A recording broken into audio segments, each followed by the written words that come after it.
Senhor, muito obrigado pela tua palavra. E nesta noite, amado Espírito Santo, fala aos nossos corações, para que saiamos daqui alimentados por esta verdade em Cristo Jesus. Amém. Meus irmãos, nós temos vivido dias um tanto quanto conturbados, apesar de que sabemos sempre o que fazemos. Toda ação gera uma reação. Nada e ninguém aqui é tão criança ou não pensa a ponto de fazer algo que já foi feito. Mas muito bem, nós estamos aqui nesta noite para falar sobre reino de Deus e reino do mundo. Quando você não entende o que você veio fazer nesta terra, você sofre. Até porque o final desta mensagem, quando Mateus está escrevendo, e aqui ela está inserida no capítulo 5, 6 e 7, que fala do Sermão da Montanha, e justamente como nós participamos aqui algumas quartas-feiras, ouvindo o Sermão da Montanha, nós vimos que Jesus Cristo estava falando diretamente aos seus discípulos, mas também abrangentemente com aquela multidão que estava próxima a ele e aos seus discípulos. Pois bem, todas as vezes que nós olhamos para a palavra do Senhor, nós precisamos olhar sobre graça comum e mandato cultural. O que é graça comum e o que é mandato cultural, pastor? Pois bem, a fé reformada fala que a ação graciosa de Deus dentro e fora da igreja é graça comum. E o que é então o mandato cultural? É o comissionamento bíblico para os dias que nós temos vivido neste lugar chamado bairro de Itaboa, ou onde você estiver. Por isso eu venho falando que você deve refletir a Cristo. Aquilo que você vive, aquilo que você busca, aquilo que você mergulha de cabeça, que é a palavra de Deus, deve fazer de mim e de vocês todos aqui nesta noite, pessoas que refletem a glória do Senhor. Por isso somos então do reino de Deus, quando refletimos a glória do Senhor Jesus. E também o contrário é verdadeiro. Se nós não temos experiência da palavra, se nós não buscamos a vida comum da igreja, se nós não temos liberdade em falar uns com os outros em amor, nós estamos totalmente equivocados quanto àquilo que se chama igreja. E aí eu me moldo ao mundo, às coisas deste mundo. E aí nós estamos reinando com o príncipe das trevas. Porque onde há luz, não pode haver escuridão. E melhor dizendo, quando a luz chega, a escuridão se dissipa. Porque quem prevalece em tudo, na minha e na sua vida, deve ser o Senhor Jesus. Meus irmãos, então nesta noite nós precisamos pensar um pouco nesse texto sagrado que nós acabamos, no caso eu acabei de ler para vocês, e justamente no versículo 9, portanto, orem da seguinte forma: Pai nosso que estás no céu, santificado é o teu nome, ou seja o teu nome. Meus irmãos, nós precisamos lembrar que tudo aquilo que nós fazemos aqui, nós ligamos com o Senhor. Tudo que é ligado na terra é ligado no céu. Porém, a outra parte também é verdadeira. Aquilo que nós desligamos entre nós é desligado com o Pai. Então, muitas vezes nós precisamos parar e pensar quem nós vamos defender e o que nós vamos defender. Porque podemos cair numa cilada e num caminho muitas vezes sem volta.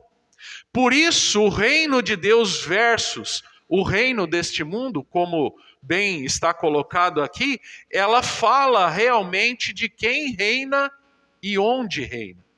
Reino de Deus, Deus reina. Reino do mundo, Satanás reina. Porque isso é bíblico. Então não tem como você andar um pouco no mundo e andar um pouco no mundo de Deus. Não dá. Ou você é de Deus, e desculpa se isso vai te doer, ou você é do diabo. Porque a própria palavra nos diz que nós somos ou filho de Deus ou filhos do diabo. O mundo proporciona muitas coisas melhores do que a igreja, e é uma verdade. O mundo proporciona, por exemplo, hoje você ficar debaixo de um edredom muito gostoso, com chocolate quente e talvez uma bolsa de pipoquinha, assistindo uma Netflix ou alguma programação que você goste. É verdade, até eu gostaria de estar debaixo do meu cobertor, porque eu estou tremendo aqui, meus irmãos. Vocês não sabem como. Mas precisamos fazer a obra do Senhor. Precisamos caminhar. Precisamos continuar a levar a palavra, porque vocês estão aqui.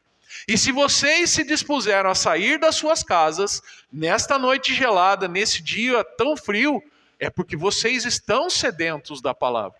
Porque senão vocês ficavam onde vocês estavam. E muitas vezes nós estamos então reinando ou com Deus ou com o inimigo. E aqui nós precisamos perceber. O versículo 10 diz: venha o teu reino, seja feita a tua vontade, assim na terra como no céu. Dá-nos hoje, ou o pão nosso de cada dia nos dai hoje. Perdoa as nossas dívidas, assim será como perdoamos os nossos devedores.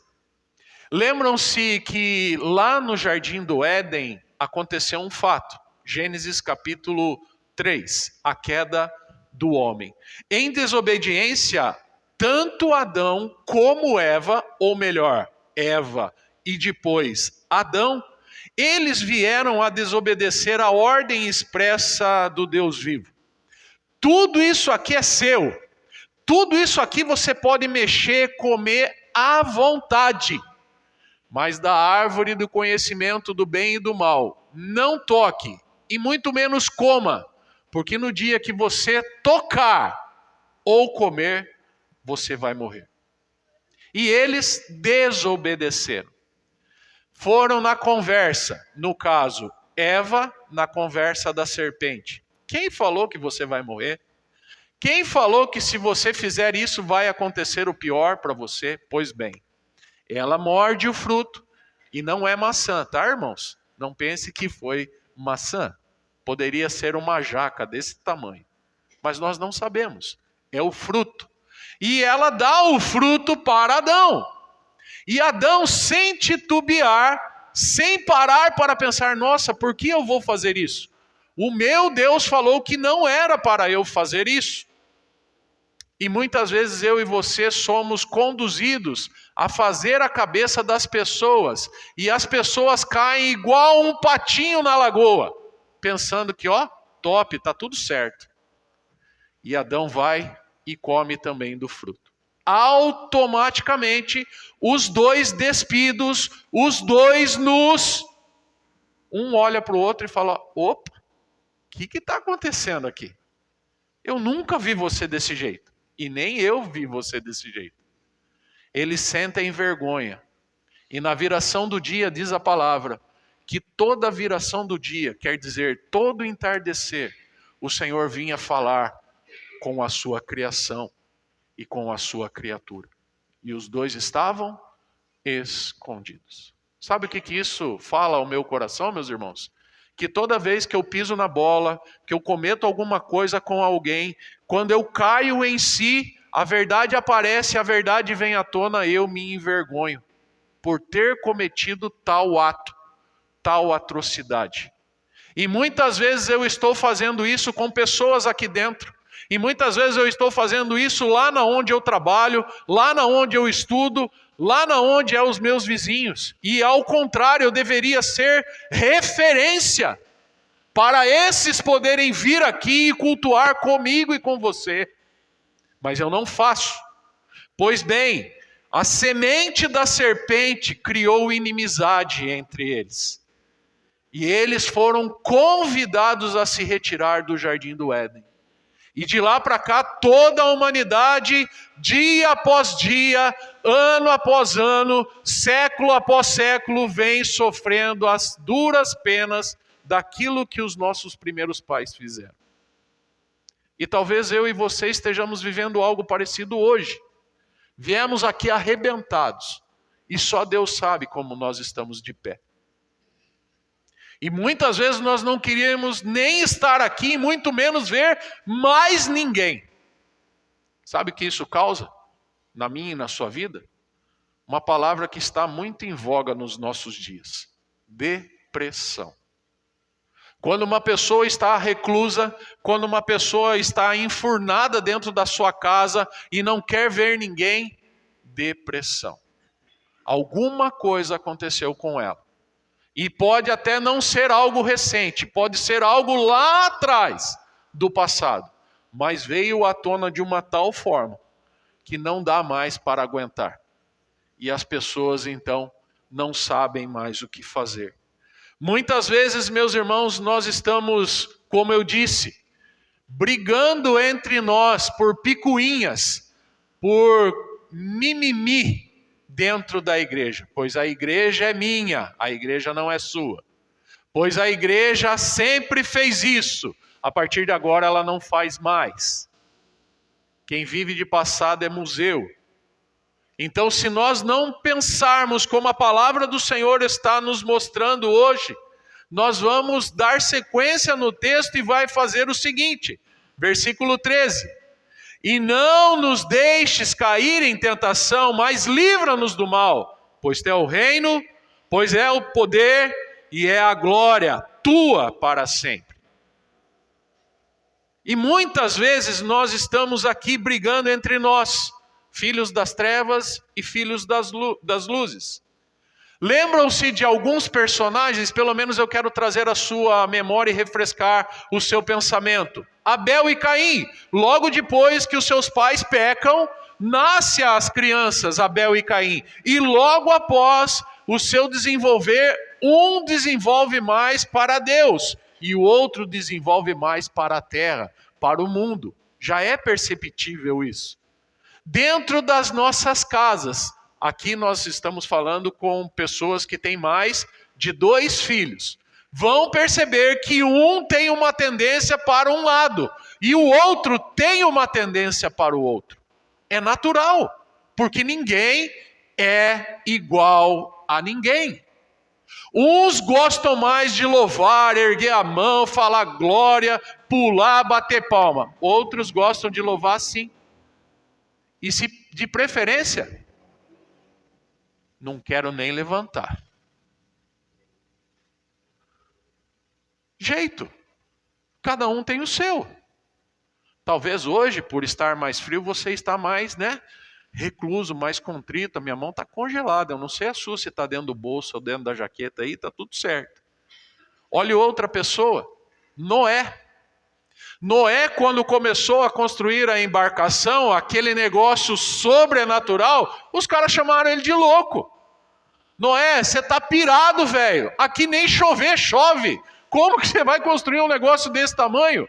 Que água vai vir da onde? E brota a água da terra e vem água de cima. Água para todo lado. E já era. Todo mundo morre. Mas não para por aí.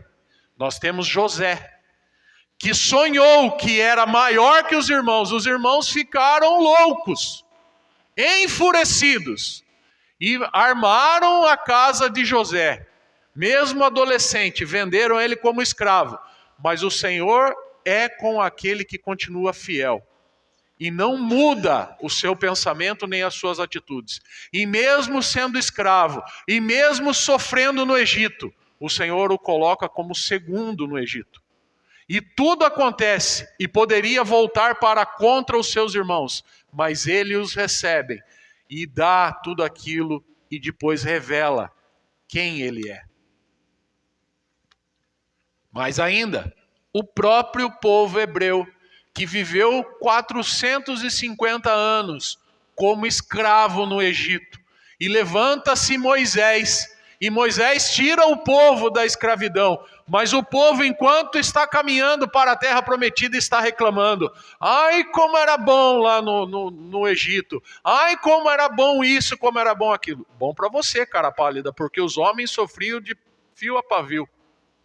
Desde quando eram jovens e adolescentes até a velha idade, só os homens tomavam palada. Mas está tudo certo. Outro personagem, Davi, quando batalha e se ira contra o filisteu Golias. Quem é este incircunciso? Esse filho do cão, do capeta, que fala assim do meu Deus, que fala assim da minha nação? Acho que todo mundo pensou, quem é você, Davi? Um mirrado de 1,5 metro? Vai querer o quê com esse cara? O cara tem 3 metros de altura. E ele não precisou de nada. 5 pedras e uma funda. E dizem os comentaristas que ele só precisava de uma pedra para cada um dos 5 gigantes. Ninguém sabe disso. Todo mundo achava que 5 pedras era para ele tentar matar o Golias. Era uma para cada um dos gigantes filisteus. Isso é loucura para os de fora, mas para nós que somos salvos, poder de Deus. E outra, um que talvez você não conheça, um tal de menino Jesus, que nasceu quando o rei Herodes mandou dizimar todos os meninos nascidos naquele período. E mesmo assim, o Senhor Jesus, ele venceu. Acharam que não, porque ele morreu na cruz, mas ele não está morto, porque ao 3º dia ele ressuscitou. E vivo está ao lado do Pai, glória a Deus por isso. Ao lado do seu Pai, só esperando o dia D para voltar e resgatar a sua noiva. Por isso, igreja, vocês que estão aqui nesta noite, vocês são a noiva do Cordeiro. E ai de vocês, se vocês se desviarem, vocês serão cobrados, não de mim, mas de Deus. Porque vocês ouviram hoje, mas vocês se rebelaram e saíram da presença do Pai. Por isso, hoje é uma grande oportunidade de você, se algum aqui dentre vocês estiverem longe do Senhor, voltar correndo para o seu Pai. Porque quando Deus formou tudo, Ele fez tudo perfeito. Mas nós estamos continuando aqui. O 14 diz assim: seu Pai Celestial os perdoará, se perdoarem aqueles que pecam contra vocês. E olha que a gente peca um contra o outro direto. A gente erra um contra o outro direto.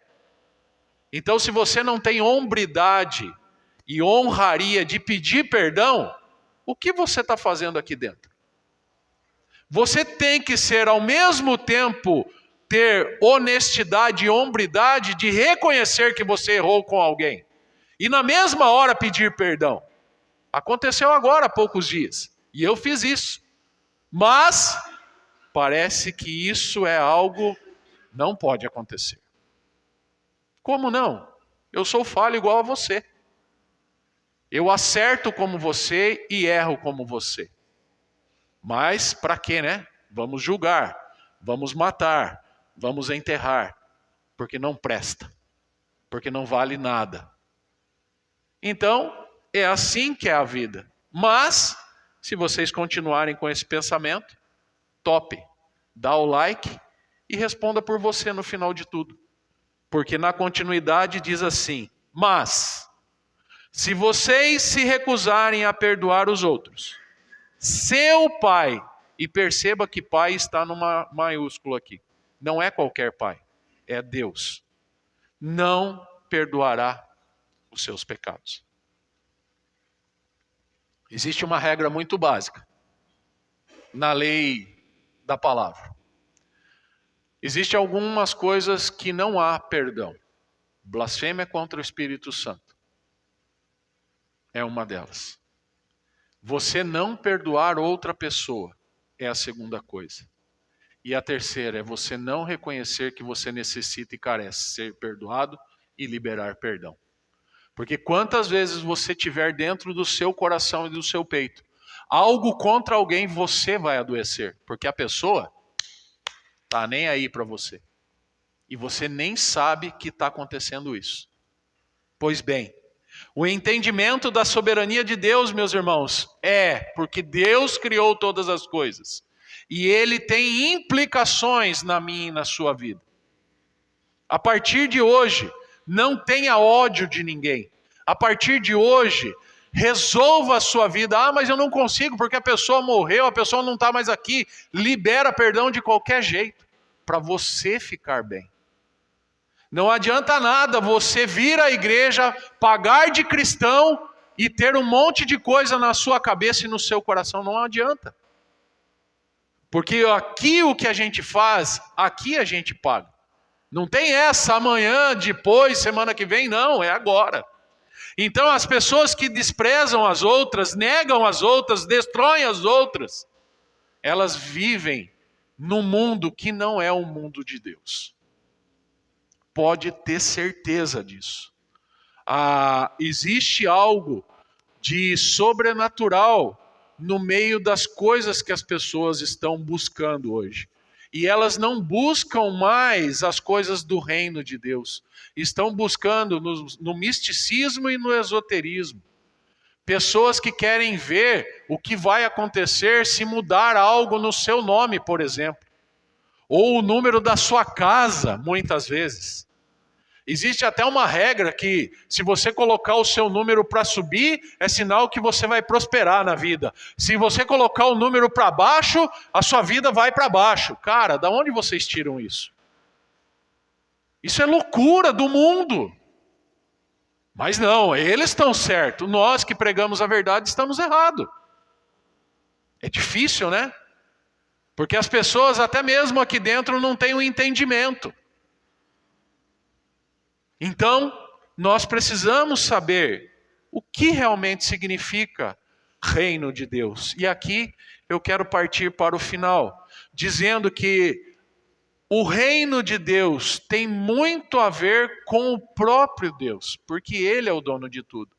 E um texto que eu gosto de citar bastante para você que tem acompanhado aí todo esse tempo dessa trajetória, é Mateus 6,33. Buscai, pois, em primeiro lugar o seu reino e a sua justiça, e as demais coisas vão ser acrescentadas na sua vida.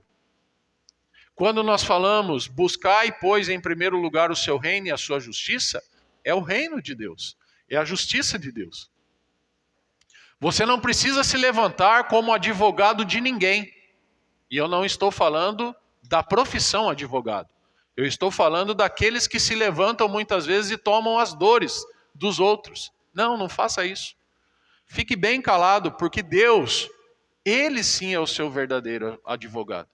Ele sim vai pelejar por vocês. Ele sim vai fazer tudo o que tiver que fazer em prol do seu próprio reino. E não pensem que você sai vitorioso de alguma coisa, porque você não é vitorioso de nada, até porque o que nós merecíamos era o inferno. E a graça e a misericórdia do Senhor nos alcança quando Jesus Cristo morre na cruz. Quando o Senhor Jesus lá atrás nasce de uma mulher virgem, sim, que acabara de casar com José, de uma família muito simples, mas tanto ela quanto ele eram pecadores. Porém, ela foi a escolhida dentre todas as mulheres da face da terra, para dar à luz ao Salvador, ao Messias prometido. E isso é maravilhoso. Ninguém tira isso da Maria. Não adianta. Ela foi escolhida. Aquela casa foi escolhida. Aquele simples lugar foi escolhido para ser o start, o ponto de partida, o início de tudo. Por isso eu e você estamos aqui. Porque alguém lá atrás pregou e falou do Evangelho, deste amor. Então, meus irmãos, nós todos precisamos entender que o reino de Deus, ela é uma realidade para aqueles que seguem o Senhor. Porém, aqueles que estão desviados, aqueles que estão apáticos, aqueles que usaram da sua parada de fé, eles não conseguem perceber. E o versículo 10 volta a afirmar: venha o teu reino, seja feita a tua vontade, assim na terra como no céu. Se você ora o Pai Nosso todos os dias, você deve ter uma intimidade daquilo que você está orando. Não seja apressado na oração, principalmente nesta. Se você ler pausadamente, como eu fiz aqui com vocês, você vai ter muito mais entendimento da palavra. E não só nesta porção, mas em toda a palavra, de Gênesis a Apocalipse. Por isso, o Senhor mostra algo muito importante também, Gênesis 1, 26 e 27, quando ele diz: façamos. Tudo se criou com o poder da sua palavra. Gênesis 1, Gênesis 2. Haja isso, haja aquilo outro. Mas o homem, não.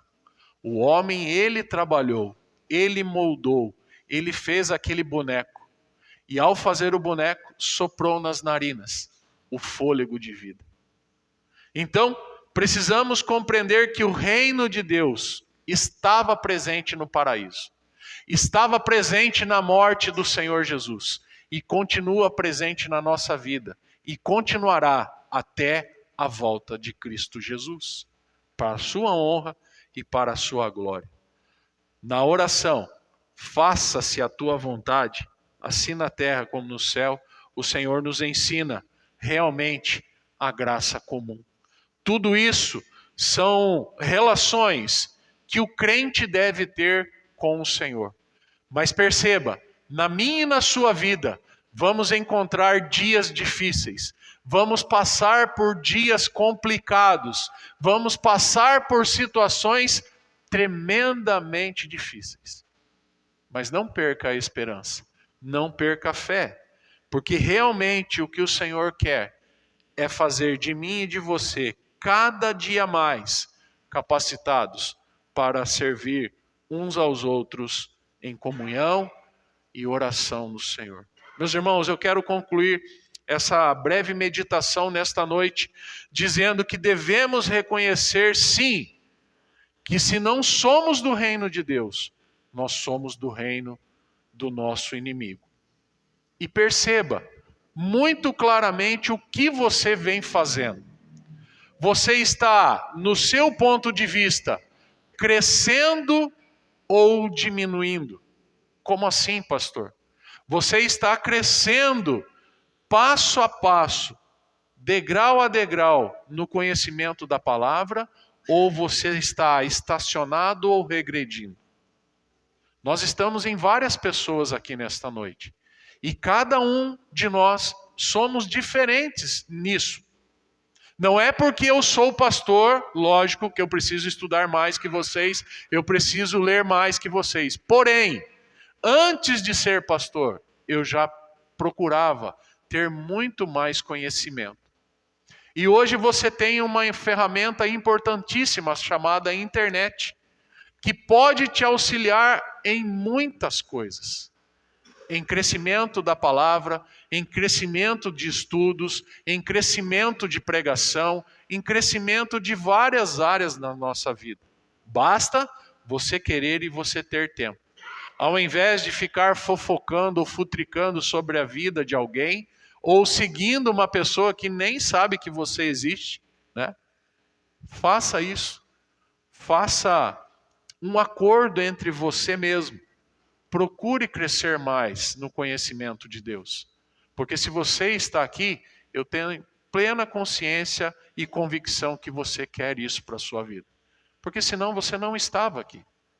Lógico, dadas as devidas proporções no dia de hoje, né? Um dia extremamente frio.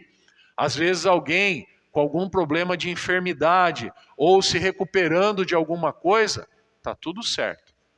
Mas eu quero dizer justamente para aqueles que não estão doentes, que não estão com alguma demanda, onde está a igreja do Senhor? Precisamos, meus irmãos, ter a nossa base realmente no Senhor. Para isso, eu quero trazer para você algo que o Senhor tem colocado sempre na minha vida. Quanto mais eu busco de Deus, mais eu tenho sede do Senhor. Quanto menos eu busco de Deus, menos sede, menos vontade, menos participação eu tenho nas coisas do reino do Senhor. A minha oração para você nesta noite é a seguinte: busque mais o Senhor. Viva mais este reino que você fala e que você prega que é de Deus. Mostre para as pessoas. E mostrar para as pessoas, você não precisa mostrar falando. Seja educado, dê o seu bom dia, o seu boa tarde, o seu boa noite, com licença, muito obrigado. Seja atencioso ou atenciosa no momento que tiver que ser. Mas jamais, jamais demonstre aquilo que você não é. Porque as pessoas nos conhecem somente pela nossa postura. Eu aqui neste lugar, há 1 ano e tanto, já 1 ano e 8, 1 ano e 7 meses aqui com vocês, em cada lugar que eu entro eu procuro mostrar Cristo na minha vida. E eu tenho aqui prova de um conhecido aí que eu fiz essa semana, e obrigado por você estar aqui, viu? Que você possa voltar muito mais vezes aqui e se sinta bem no nosso meio. É assim que você tem que fazer. E a Thalia vai brigar comigo, porque ela vai falar assim: fui eu que convidei primeiro, pastor. Eu falei, não tem problema. Os dois convidaram a mesma pessoa e a mesma pessoa está aqui. Isso é Deus. E não só com ele ou com ela, com qualquer um de nós pode acontecer isso. Basta a gente querer. Basta a gente abrir a nossa boca. Ô irmão, o que vai fazer domingo? Nada. Top, vamos lá. Tem um culto lá para você. Tem uma palavra de Deus para você. E você pode ter certeza que quem você trouxer aqui, ele não vai sair da mesma forma. Pelo menos eu creio nisso. E eu espero que você creia. Em nome de Jesus. Amém? Vamos colocar em pé. Nós vamos encerrar. Quero convidar o Osni para vir à frente. Só quero dar um recado aos irmãos. Eu vou orar. Vou impetrar a bênção. E os irmãos vão sentar.